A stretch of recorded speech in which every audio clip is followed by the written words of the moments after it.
Bossing, magandang tanghali sa lahat. So, busy day, no? So, ayan, busy day mga bossing. Himas unit tayo, Diyos mio marimar.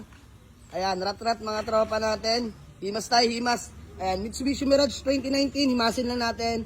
Mitsubishi Mirage Hatchback GLX, automatic transmission 2017, himasin lang din. Automatic tong itim na hatchback. 2017 model, ito 2019 manual. So, himas na tayo. Subaru, available yan. Himas at latag na yan, walang issue yan. Ford Ranger natin na 2013, automatic diesel. No issue, latag din yan mga boss. Lifted na yan ng 2 inch. Loaded din yan. No issue, available din yan mga boss. Ito, GLI natin na sound setup. Available yan mga boss. Tapos Toyota Vios natin. First own. Sobrang fresh. No issue mga bossing.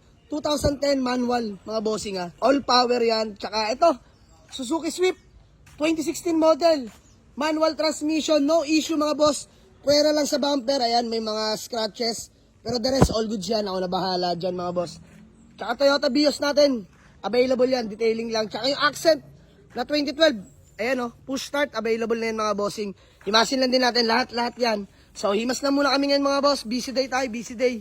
Ayan, very productive day na naman. Ready na kami sa paparating na Sabado at Linggo. Let's go! Walk in lang kayo, mga boss. Waze or pin nyo lang sa Google Map. Jamalix Auto Garage, Palibaran 2, Dasmariñas, Cavite, mga boss. Konti na lang, patapos na tong mini showroom natin, mga bossing. Kinikilusan na ng mga tropahan. So, ayan mga boss, tara, let's go. Himas muna kami. Let's go. Sheesh.